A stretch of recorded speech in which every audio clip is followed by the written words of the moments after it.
Welcome back to the Get Unstuck and On Target podcast. I'm Mike O'Neill with Bench Builders, and we specialize in helping leaders solve the tough people problems that are slowing their company's growth. Joining me today is Judi Harringon. Judi is the founder of Judi 411 and is a business storyteller and a writing problem solver. She helps business owners get their story out of their head, onto the page, and out into the world. Whether it's a website copy or developing your social media message and content, Judi helps her clients keep their brand true to form and function. Welcome, Judi. Thank you very much for having me, Mike. It's great to be here. Judi is joining me from right outside Boston, and so I've had so much fun in getting to know her. But what you'll find pretty quickly is the topic that I like us to discuss, Judi, and I've entitled this, is how does Judi help her clients manage their message with brevity, soul, and wit? I love that tagline, Judi. Thank you. Thank you. Little play on Oscar Wilde. Now, see, if I was as literate as you think I am, I would immediately picked up on that. So I know all of our listeners knew that play. What is Yep. Oscar Wilde's? Now I said it. Now do I know? Right. I know I stole it from him. Like all good Well, writers, we adopt and adapt well, there's some things what's come about that. before us. Yes. Manage their message with brevity. Let's just jump right into that. You Yeah. are a Yeah. message expert. Why brevity? Yes. Why is that important? It's important to get your point across as quickly as possible, particularly in this age of the internet, where you really have just seconds to distinguish yourself, whether it be on your website or if people are searching you on the internet and search results come up, that little teaser that comes up underneath, the search result, you want to be able to have people click on that right away. So it's important to get your point out there as quickly as possible and as succinctly as possible. So if the goal is quick and succinct, Mm-hmm. how in the world do you add soul to that? It's part of my secret sauce. I think, well, for me, when I work with clients, I really try to get into their personalities. And I often say that good copywriting, content creation is a lot like being a method actor. Like you kind of absorb that person's personality for a little bit and invoke it into their content and copy. For instance, I work with a mortgage broker who is in, one of actually has become one of my really good friends. And she, like me, is a vivacious personality, has a lot to say. But her tagline is, it's more than just the rate. So I think that speaks volumes because if you see that immediately, you're like, what do you mean? It's more than just the rate. Isn't that the big no all the noise we're hearing right now? Rates are so low, rates are so low. And what distinguishes her from other mortgage brokers is that she really wants to take a look at your larger financial picture and see if this is the right time for you to refinance and find what is the goal of why now? And this is a question I often ask my clients too. I'm like, okay, why now do you need to revamp your website? Why now? And kind of getting down into those details is really what helps you bring out really where people are coming from and what drives them to be the business owner that they are. So that's how you get a little peek into the soul of your clients. That's very insightful because you use the term method actor, and that is, if I'm hearing you correctly, you're trying to understand the world from their perspective because Exactly. you're trying to kind of capture their voice, Hmm. if you would. Exactly. And one of the quips that I use is it's hard to read your label when you live inside your own bottle. Mm. So sometimes it's hard for folks to see how they're perceived out in the world. And sometimes that's why we have mirrors, right? We need those mechanisms to tell us when there's spinach in our teeth, that we're not presenting ourselves in a way that we want to be received. So that's kind of another way that I talk to folks about how they can manage their message and make something really individual out in the world. I know you work with clients whose message can be a bit complicated. Yes. And I think that's one of your Yes, niches. You help it those who have a is. complicated message with their ability to convey it with brevity, to capture their soul, and you try to add a little wit to the process. Tell me a little more about wit. I mean, I know that word means, but and I've got to know you a little better. That's a natural word for you. It's a natural word for me. We don't always want to, when people think of wit, I think that their default is to think of it as sarcasm, and that Mm. is not always true, while that sometimes can be true. But what I think about when it comes to wit is, so to dial back a little bit, when it comes to complicated concepts, most of the writing that I do is within real estate, finance, and law. Okay. And, you know, I came from this from years of being a paralegal, working as a regulatory analyst, different, very dry, esoteric information. And I'd find myself, at cocktail parties or at cookouts, people are like, what do you do for work? And I say, well, all that stuff that you get from like your 401k and all those proxy statements that you probably threw in the trash. And they say, yes. I'm like, well, I made sure that they met all the regulatory thresholds and that no one went to jail for saying something stupid. So you kind of just frame it in a different way, kind of, add a little humor to things. But in truly in a more serious sense, it is really conveying to people what is important about having certain, so for example, financial vehicles. Like when it comes to the insurance industry, a lot of people think they're just paying a premium for not getting much in return. And one of my clients, who's a commercial insurance agent, we have built a lot of content over the past year devoted to showing how coverage matters, which is Mm. his company's tagline. And one of the ways we do that is showing what happens when you do have the right coverage and how it can help you when, for lack of a better term, disaster strikes, or, those risks that you were trying to avoid sometimes happen.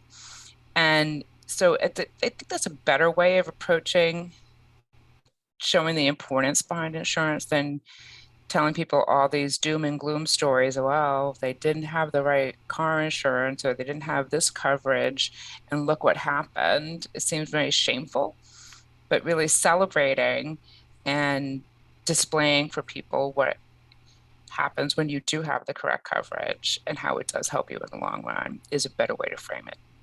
So I think that's a little bit of how wit works.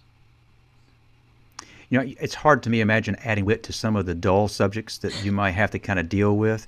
But I've had the pleasure of just bantering with you, and it's come through very, very loud and clear. Thank The name of your business is Judi 411, and that is Yes. people are reaching out because they've got questions. What Yes. what are the kind of questions that prompts them to pick up the phone or drop you an email or click something on your website? Well, I think I know a little bit about a lot. And if I don't know the answer right away, I know where to go find it. So, by way of background, I have a degree in professional writing from UMass Boston, and I'm a trained researcher. I have a master's degree in communication and research from Emerson College. So, I know where to go find the answers and how to vet out fact from fiction. Mm-hmm. So, think what has happened over the years is that people have come to me ideally as someone who can be trusted, who knows where to go find good information and how to convey it honestly and clearly in a way that compels people to do something about it. So again, like you talk about how can you make insurance exciting? Here's one example. So back to my insurance client, they have a wide network of carriers that they work with, and one of them happens to be a carrier that specializes in covering new drivers. So that can speak to teen drivers or people who have decided to get their license later in life. And the way we introduced that topic was to say, remember what it was like when you got your license? Or as a parent, do you remember how great it felt watching your kid make that, you know, go through that rite of passage? And at the same time, all that euphoria, and then you get that huge premium change. That's not fun. But here's some good news. There are carriers out there who specialize in covering newer drivers. So here's a way to find out about that. Contact us. We'll review your policy. We'll see what we can do for you. So that's one way we kind of introduce things in a little more, I call it a fun fashion, but I think really what it comes down to is being relatable to the reader. So we've talked a little bit about branding, maybe a company, if you would. How Mhm. about personal branding? Are you in essence doing that with your clients as well, or is it more company branding? It's mostly message branding. So Mm. it's really talking about clarifying what their voice is, whether it is very casual, like in some cases, people want to talk, and I think largely people want to talk in a conversational manner. But there are also certain aspects of their business they want to really drive home on a regular basis. So, for example, back to my mortgage broker client, she's really firm that we need to find out why it is that you want to refinance, not just because your neighbors are doing it. So there's a larger financial picture that she's interested in helping folks with and helping them understand that. And then that also cultivates her as a trusted advisor to her clients. So she's more than their mortgage broker. She's someone who can refer them to, say, an estate planning attorney or a financial advisor. Like she picks up these hints from them as she's having these conversations on what can be helpful to them. So it's really kind of going down that path a little bit more. So I don't know if that really answers what you're looking for, but I think that's kind of my approach. It's not so much when I think of branding for me, there's the messaging side of it, but there's also the visual side. I definitely stick with the messaging side of things. As I like to joke, my stick figures need to go on a diet. I'm not an artist. I know what I like when I see it, but I couldn't conjure an image myself or commit it to paper or any other medium. But I'm more of a message branding person. So if you are helping with message, Mhm. and you said that you early on try to kind of get to know them and kind of get their voice. It's interesting. It sounds as if a lot of your clients are in advisor roles. They are, in fact, Correct. trusted advisors. In Yes. this case, you are a trusted advisor to trusted advisor. What do you think is most important when you're beginning a relationship? How do you go about establishing a sense that this is a good fit for me and I may be a good fit Mhm. for them? Is there a process you follow, or is it more gut? It's definitely more gut. Hmm. I have been gifted with a really good instinct, and I've also learned not to ignore it. And usually, the way I start conversations with potential clients, it's very conversational. It's like, okay, so what's new and good, and what are you working on, and things like that. But I also I follow the advice of we have two ears and one mouth for a reason. So we want to listen more than we talk, and we want to ask questions that are going to provoke a conversation or enhance conversation. So, like, and do you do this? A yes or no answers aren't going to get you very far. So it's more of, how are things going, or what is interesting in your industry right now that you think people are not aware of? Like those are the types of questions that I'll ask. And the conversation really just organically grows from there.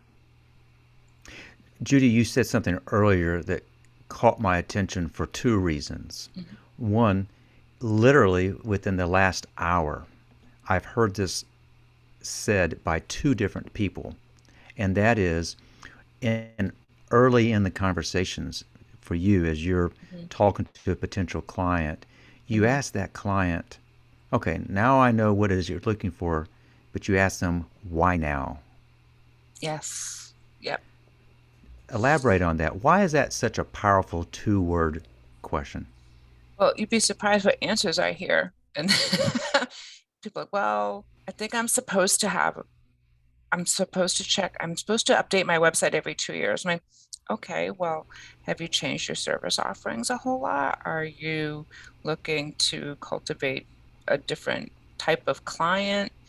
Um, just because you hear the supposed to doesn't mean that you have to. There's the whole concept of keeping up with the Joneses that can be, that's a transferable, that transcends whether you're in business or in your personal life. People see other business owners doing something, oh, I should be doing that, or like what I call the shiny object syndrome. Like, oh, wow, I saw this really great website and now I think I should have a really great website, or I saw this really great newsletter and I think I should have a newsletter. And while I do think it's really important to have a newsletter, and we can talk about that in a little bit, it's you have to have there's got to be something more compelling than I think I'm supposed to be doing this. And that's where I really try to dig into with clients. Hmm. In keeping with the theme of this podcast, can you think of a situation where you maybe had a client that got stuck? And once that realization was that they're stuck, what did you do to help them get unstuck? One of the biggest areas where I see clients getting stuck is that, and I see this a lot with business owners who are on the cusp of like maybe scaling up, or Mm-hmm. a big change is on the horizon for them. Mm-hmm. And so, for example, I work with a lot of clients who've been in business for like 5 years or more. That's usually the typical client I work with. And in those first 5 years or so, they are doing all the things, right? That's the beauty sometimes of being an entrepreneur, is that you get to dabble in a lot of different aspects of business, but it can also be your Achilles heel. Mm-hmm. That you spend all this time doing, like we always show, doing all the things, like it's something to be glorified. But at the same time, if you're spending 3 hours trying to write a newsletter when your business is bookkeeping, then that's not the best use of your time. So why not lean to someone who can, hear what your ideas are and convey them in a way that gets your audience excited.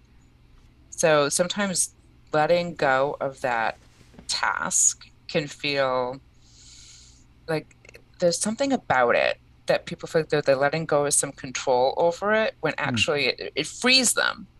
And sometimes I find myself in this in a not quite a power struggle, but trying to get people to see, you know what, is this the best use of the time that you have to grow your business? Is this growing your business, or is it a way for you to procrastinate doing the next big thing? So sometimes there's a lot of psychology that goes on behind it. Sometimes writers are like hairdressers, right? We hear everyone's big problems of what their struggles are in their business. And I said, well, what do you think are some ways that you can change that for yourself? And often it is, I might need to let go of things like doing my own newsletter because I can't get it out on a timely basis, or it takes me hours to write something that frankly you could write in 40 minutes.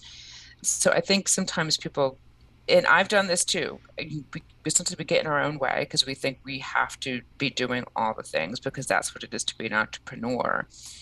But there's a real gift in to yourself in letting go of some of those things and letting other people take over for you. So, sharing with them why letting go of that can kind of get them unstuck. You mentioned early on you spend a lot of time trying to get to know them and kind of to Mhm. get their voice. Over time, do you find that your clients just begin to say, Judy gets me? She has my voice. She knows what I'm trying to do. Do you find that once they've let go, they I tend do. to just basically say, I trust whatever you're putting out. I have clients who say to me, you know my voice better than I know my own, Mm, or people don't. I've had one client who didn't, her clients didn't know I wrote her newsletter. They thought it was her. And really? she finally, proverbially came out of the closet about it. And people are like, what? It's not you? She's like, no, it's Judi. And she writes it as if it were me. She sounds more like me than I do, was one of the things that she said. So it happens. It happens. Another thing I hear clients say a lot once they make that shift to, relinquish some of that control and, have me do something like write their newsletter or start an email campaign for them, is that they're like, oh, I feel like rejuvenated about my business. Like Hmm. you get me excited about my business on a whole new level because you're taking this task off my plate. And now I can really focus on, cultivating more sales or coming up with a new product or working in whatever their zone of genius is, whether they're an attorney, whether they're a financial advisor, whether they're a real estate agent.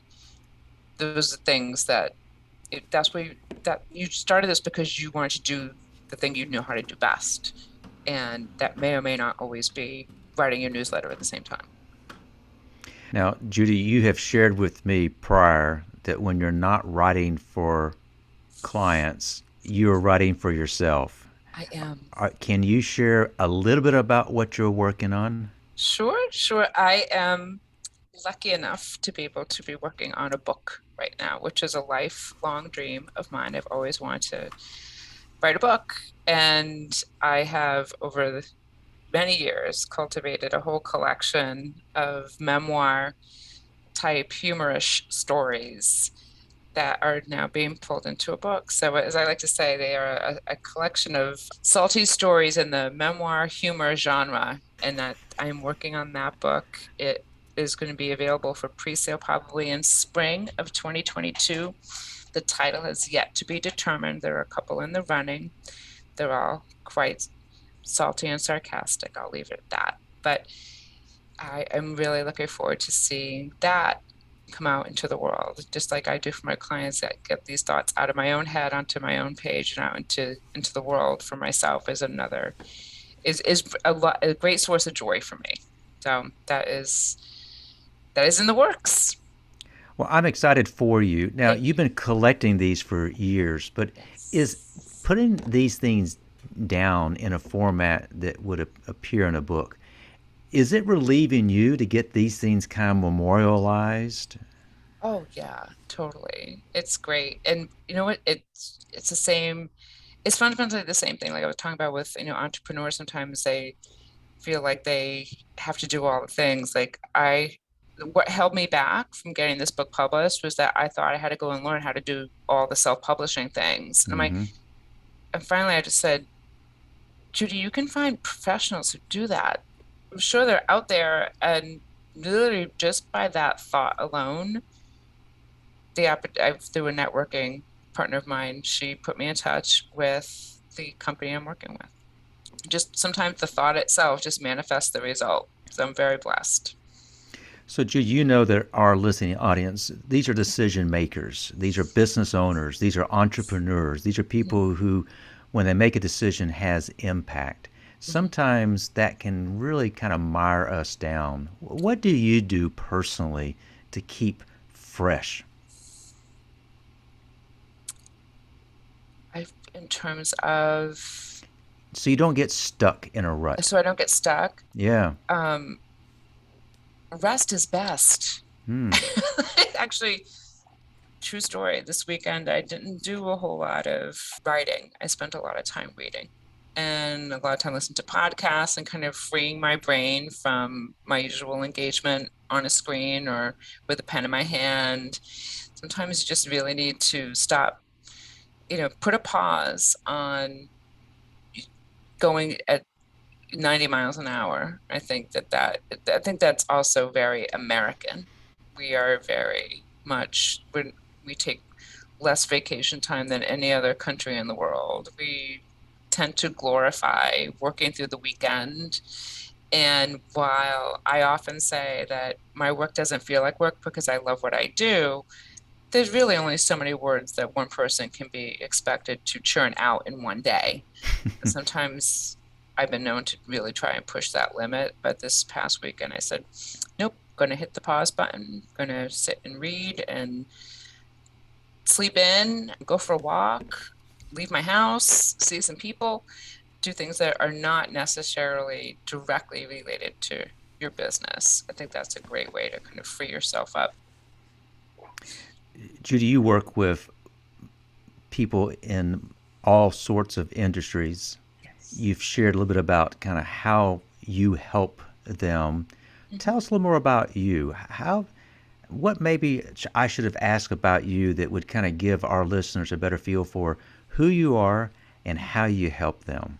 Sure. Well, I like to joke that I spent many years of hard time working in corporate America at several large financial institutions that will remain nameless to protect the innocent. And I worked in a number of different law offices. But what was always the common denominator was that everywhere I worked, I somehow became the resident writing expert. Hmm. If there was a difficult message we had to deliver to a client, ask Judi, she'll know. If there was, a procedure manual that needed to be reviewed, ask Judi, she'll know. And people, eh, sometimes even the business owners themselves, and very often attorneys would come to me and say, I'm not really sure how to frame this. I'm like, okay, well, here's what I suggest you say. And there was a lot of successes. I've witnessed a lot of people being able to enact change from the words I gave them. And I got to a point where I said, I should just be doing this for my full-time job. And I have a way I am persuasive. I can compel people to do things that they may not have been willing to do in the first place.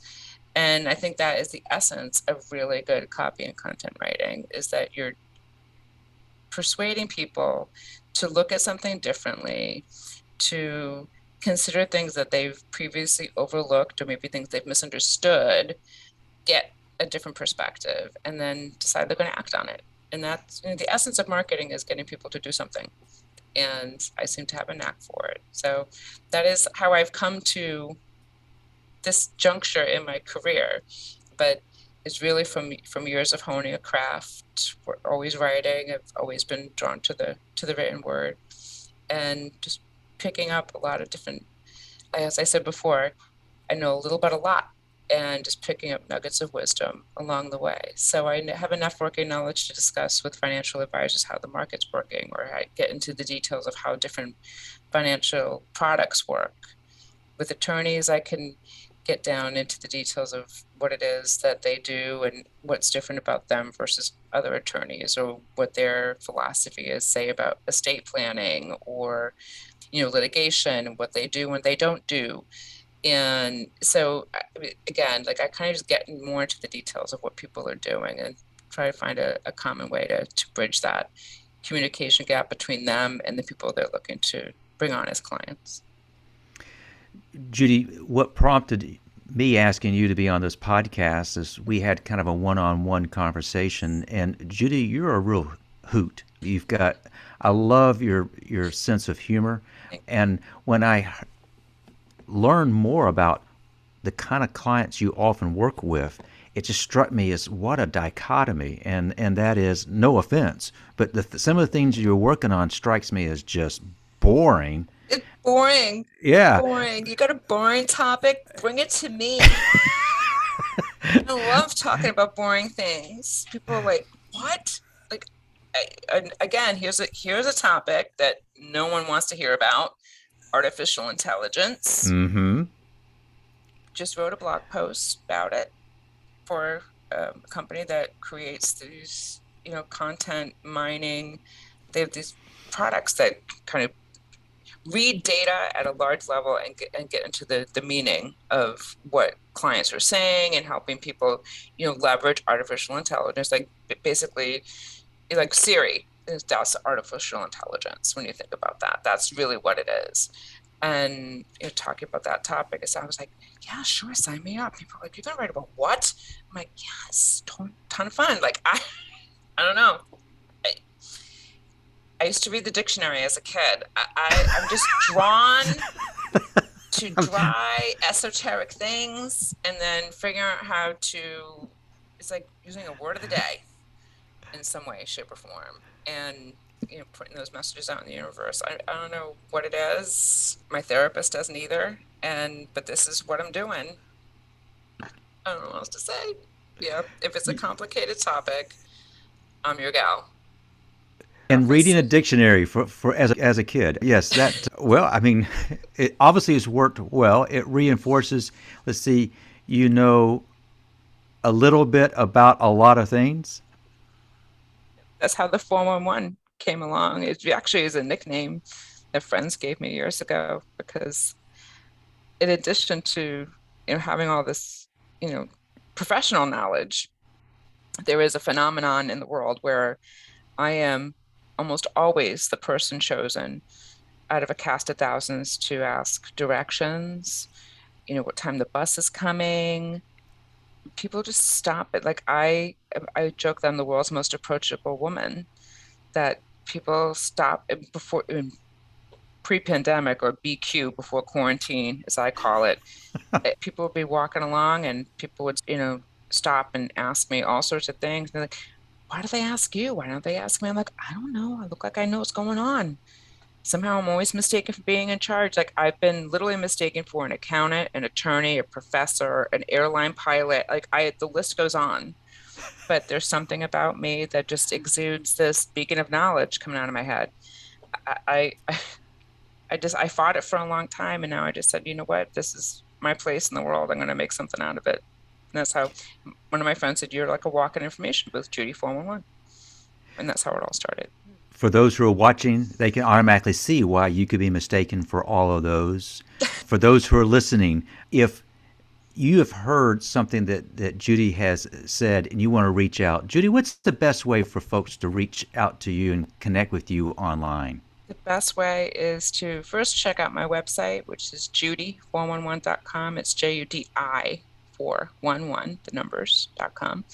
People are welcome to email me at judi411.com. I'm also on all the social media things, as I like to say. I'm Facebook, well, mostly Facebook, Instagram, and LinkedIn. LinkedIn is probably the best place to see my professional persona. I would say I'm a little more playful and more of the court jester on other platforms, but I would say LinkedIn is the best place to check out my articles, my body of work, and to follow me on my social media on there, particularly Word Nerd Wednesday, which is my favorite thing to put out in the universe each week. It's interesting to me, maybe boring to others, but somehow people now think it's church on Wednesday.